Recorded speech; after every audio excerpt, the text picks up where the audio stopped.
Is Roman Reigns the greatest superstar of all time? Find out our thoughts on our WWE Evil recap.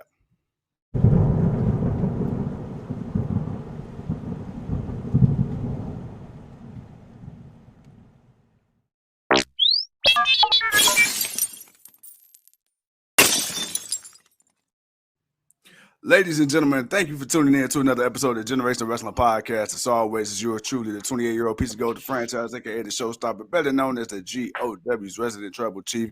And with me, as always, I got my tag team partner, my brother, my family. He is the flyest in the room, Mr. 123. Pin that ass down, K Breezy, aka King Two Code in the building, bro. What is good? Man, what happened to yesterday's intro? You ain't like yesterday's? You ain't like the Man, intro? dude, I thought that just sounded like it farted in my ear. I'm like, what the? Wait a minute, this ain't like. Wait a minute, this ain't yesterday. This ain't what he had yesterday. Yesterday was that was on point. That was it. What is this? Like this dude. He said it farted in his ear. All right. I got I mean, you. it said. I'm like, wait a minute, what the? Wait a minute. No. Like, So what the hell is that? it's might be like an alien like zap thing.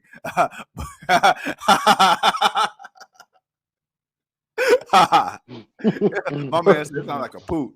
No, that sound like an alien hit my probing. That's what that sounded like. It sound like we got visited by Chris Statlander, huh? Mm-hmm.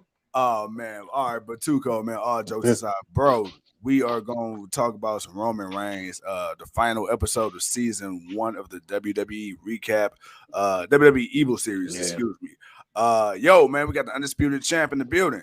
Roman Reigns, bro, what a journey it has been all the way from FCW up through NXT. He came in, debut on the main roster with the Shield, of course, with 2 future Hall of Famers as well, and John Moxley, formerly known as Dean Ambrose, and currently Seth freaking Rollins. Bro, hey, as a singles guy, he's done it. As a tag team guy, he's done it. Now in a faction with the Bloodline, the Usos, he's done it. Let's start, man. So I got a simple question for you before we even get started. Roman Reigns, can we consider him as one of the GOATs, if not the GOAT in WWE history? When you look at everything he's done from day one up until now, would you consider Roman Reigns the GOAT? And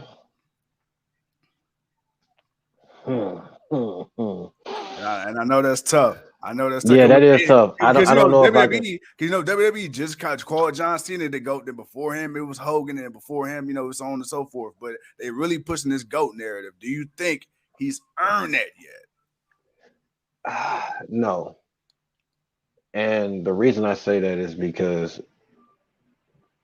it's one thing, I guess, when John Cena, because when you thought of John Cena, you thought of so many other respectable champions. Even though John Cena would win it, but then you knew if other guys had it, they had the championships. The other guys did things. For me, I feel like Roman was a part of that new wave of people that everyone else got buried for him to succeed. Yeah. And when you look at a lot of the people he faced, I mean, this new Roman hasn't faced Seth Rollins. I mean, he's fought a lot of newer people. He's fought Kevin Owens. He's fought a Cesaro. He fought a Nakamura. He fought a Daniel Bryan. He fought an Edge. He fought his own cousins. So he fought the Fiend and Braun Strowman. But he had fought them before. What's going on, kid? I can't give him the GOAT yet. I can give him. He's the best right now. Like right now, he's the top. He's the top character. Roman Reigns matches aren't the most watchable. Like his matches aren't always the most. Like it's methodical. It's almost kind of that Randy where sometimes it's that slow methodical. Which that's the way you build the match. You got to have that. You got to So it's not a negative. It's a positive. But at the same time, depending on who he was going up against and what the storyline was about, I feel like right now he's just.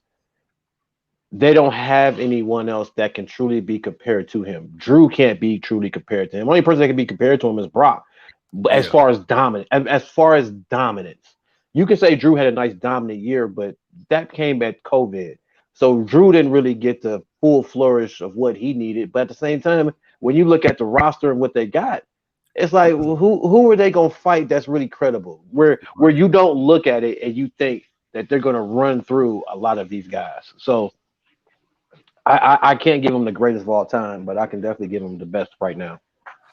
So, well, speaking of greatest of all time too, and then now you got the Bloodline, you got the Usos as well, who just they celebrated 12 years in WWE recently. We got the Usos, man. You got the Usos, you got Roman, you got the Bloodline, you got Paul Heyman and a couple others saying that the Bloodline would. Once again, going back to the greatest of all time, maybe the greatest faction of all time. Now, when you add all the accolades and everything together, now can we say the Bloodline is the greatest faction of all time? They one of the. You can most definitely say that. I mean, undisputed tag team champions, undisputed champion. The only thing that would make them cement them, is if Jimmy and Jay had either the United States or the Intercontinental champions. Yeah. That would be the one thing, and then get that female to be the women's champion. Naomi, man, they dropping the I ball on it. get that female, man. You have a faction like no other. Not Yeah, only do you got it on the men's side, but you got it on the women's side. yeah. That right there would definitely push the needle for them. I'm not saying what they're doing right now ain't great enough, but it definitely will push the needle for Well, speaking of pushing the needle, man, we got the needle mover. You and I, we talked about Roman Reigns' importance to SmackDown as of late. And you definitely noticed the difference in quality of the show them. when he is and when he's not on the card. Too cold, man. All right, so Roman Reigns, let's talk about it. Came up through FCW in the Shield. Everybody kind of knew that Roman Reigns was going to be that guy, even when he wasn't right away. You can tell that WWE, man, they was building them, and then when they finally when he broke away from the Shield, hey Right. man, look, the fans kind of got a whiff of John Cena 2.0, right? The Samoan John Cena, and they didn't like it. They didn't like it. Then Roman Reigns, he had the whole leukemia. I believe, was it leukemia? Leukemia. Yeah, he had the leukemia announcement, and then he came back some mere months later, and then people was like, you had people thinking it might have been a work. I personally don't think so. And then he got cheered for a little bit, then quickly got booed again up until he came back at SummerSlam a couple years back and debuted this tribal chief gimmick. Man, bro, okay, let me ask you this, Tuco. Roman Reigns, how much of Mhm. him being over now is a result of him finally turning heel? Like, do you think Roman Reigns would have been this over to begin with had Vince not pushed him as heavily, or do you think this was just always going to be the course for Roman? When you look back at what they show, and when they showed us his rise and coming in, like you can always saw he was a mixed bag. A Yeah, lot of people liked him. Some people thought, he's okay. He's nothing. Yeah, he's got the look, but it's nothing too crazy. Nothing to go crazy for. And the best thing for him was coming in with the Shield, because if he had not came in with the Shield, not really sure how he would have came off. Not really sure how that. Chris, what's going on, man? It's it, it's hard to say because the Shield was so, we haven't seen this type of attitude and this type of, we want our opportunity, we're going to take it any means necessary. We haven't seen that, so it was a great thing that the three of them. But even like they said, even with that, he was the muscle. It was Dean. It was Seth. Those were the guys that should be, that were the ones that were pushed. Roman was just the muscle, but we all knew one thing: he had the look. We all said that, like, damn, Roman's got that look. Don't be surprised if Vince McMahon ain't fawning over him right now. yeah, And yeah, which he was, and as they say, he was Vince McMahon. But everything that they said leading up to that moment, okay, let's put it into this perspective. Leukemia or not, when he announced it, that's when the reality of humanity just kind of set in. yeah, First and foremost, you got to kind of be a sick, demented person to cheer someone who is dealing with something that we all deal with, or not right, all, or know someone who deals with it. And it's a real life thing, and we all probably know someone that we have been taken from us due to some type of form of cancer. Uh, so when he came out and announced that, man, it was like, okay, we're gonna put the character away and we're gonna Yeah. look at you as the human being. And that was the way we were as human beings. That's how we were supposed to do that. Right. Now, before that and after that, when he came back, okay, you good? Okay, cool. It still felt the same. It felt like a guy that Vince was pushing over everyone else, even though there were so many other people. You got to think about it. There was a point in time where WWE had maybe 5 to 6 brand new guys that Yeah. they could have did something really with. You could have had a SmackDown 6 of just Hall of Fame next up and comers to really be champions, top contenders, to always keep that competition going. And Vince seemed to focus mostly on one guy while Yeah. everyone else had to scratch and claw to figure out what it was that they were doing enough for him to like. When he came back and he fought Drew, the problem was Drew had finally got himself out of that mid card thing, and people have wanted Yeah. to. We're finally getting the Drew McIntyre we've been wanting to see, that dude that we got back when he came to NXT, that Scottish psychopath that was being, that spit hot fire. And Roman coming back, it derailed that. Like that, and that was the off put. It wasn't that the fact that people just wanted to boo Roman. It was just the fact that, all right, Roman's back, and now he's back to doing exactly what he was doing before he left. Yeah.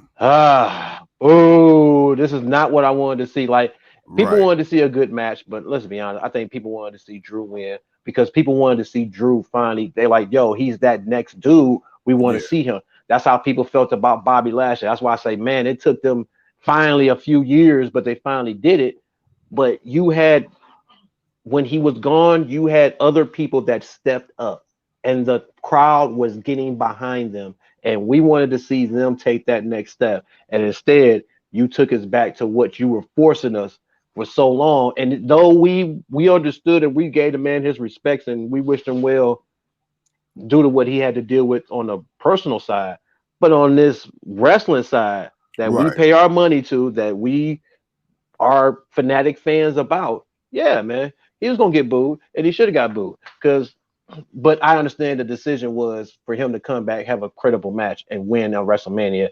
I get that, but it was at the expense of somebody that people wanted to see, and that was Drew. People wanted to see Drew at that time be better.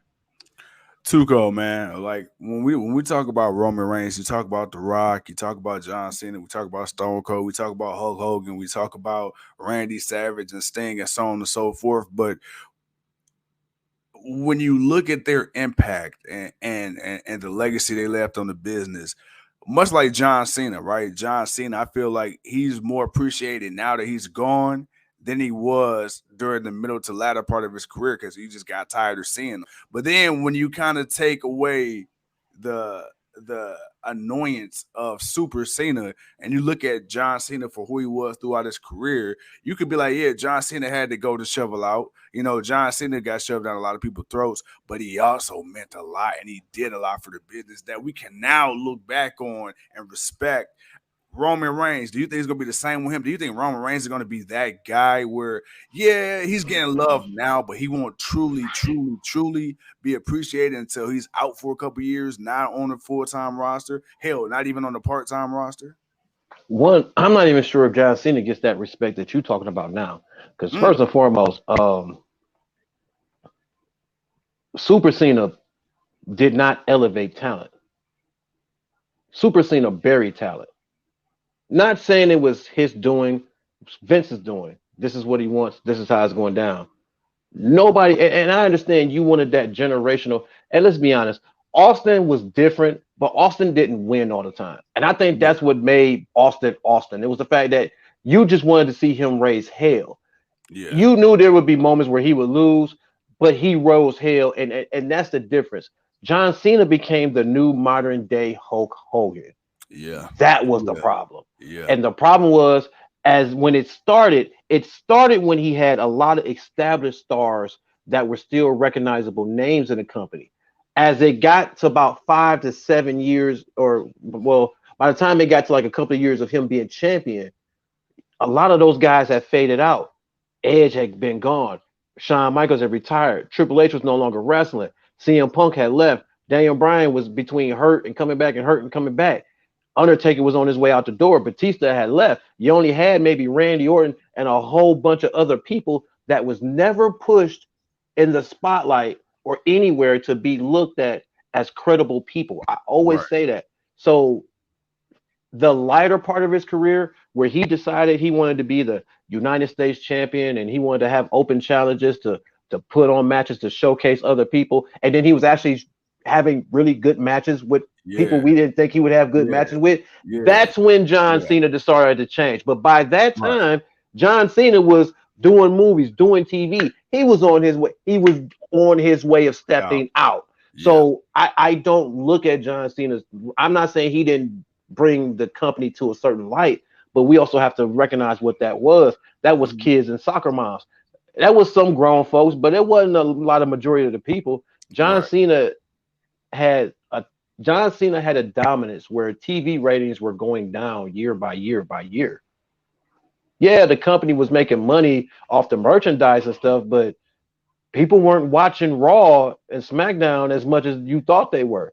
And it didn't get better with Roman Reigns. Like, yeah, there were moments where it probably went up a little bit, but honestly, I don't look at John Cena's career. Not saying that it was terrible. He had great success, but when I look at the overall for the product Yeah.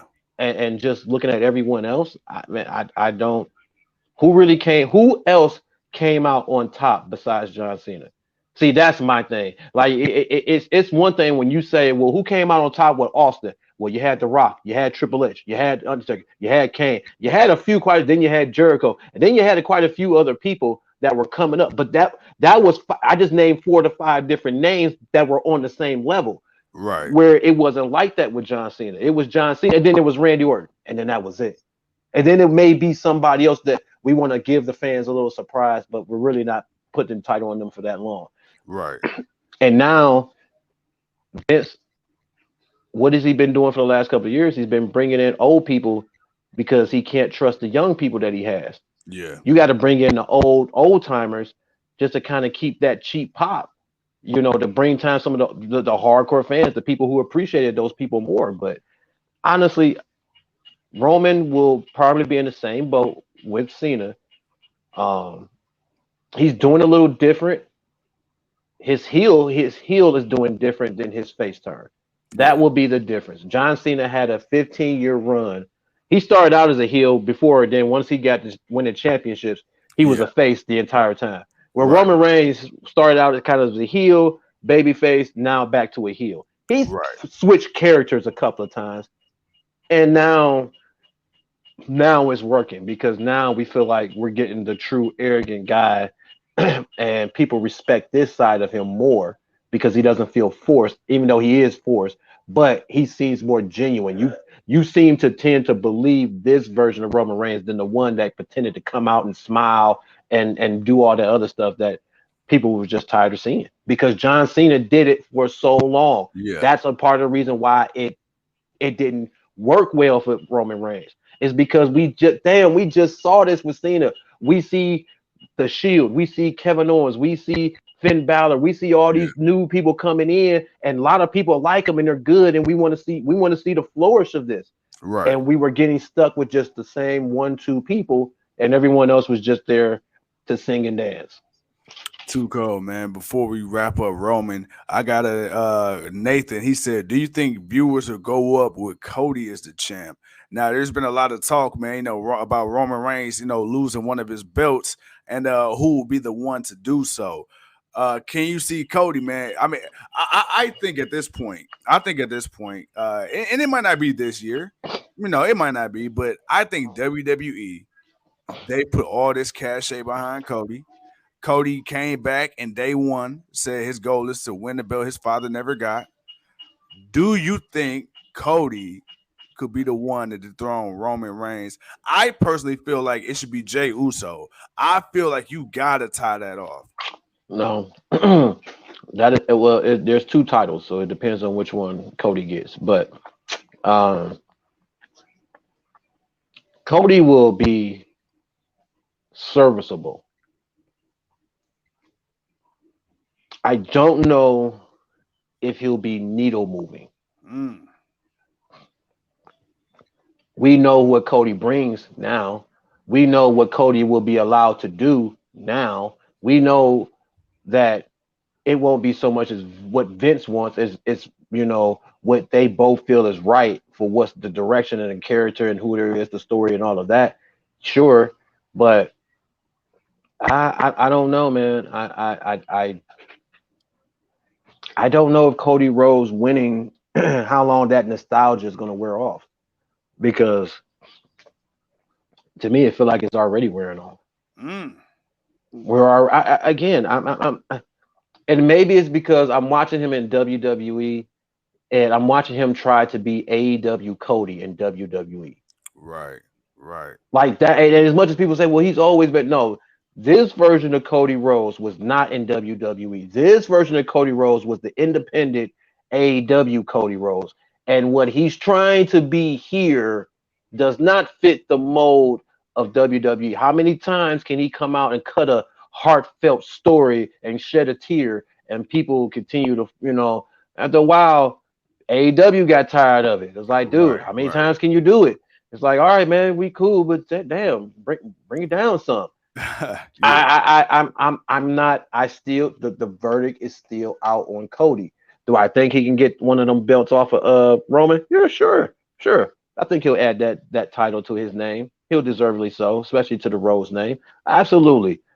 How far would that go? Don't know. But again, we won't really know until we see exactly what it is. Because if you're asking me to have faith in Cody, sure, maybe. But if you're asking me to have faith in Vince and WWE, no, I'm good. All right, well, Tuco, man. Look, we wrapping up the Roman Reigns series of the WWE Evil recap. But Right. y'all, Season one. season one, but don't go anywhere, guys. Well, actually, I guess you kind of got to go somewhere, but don't go nowhere, man. Stay tuned, pay attention to your notifications because literally in about a minute, once we get off here, we're coming right back to you live and direct with our WWE Hell in a Cell prediction show. Stay tuned.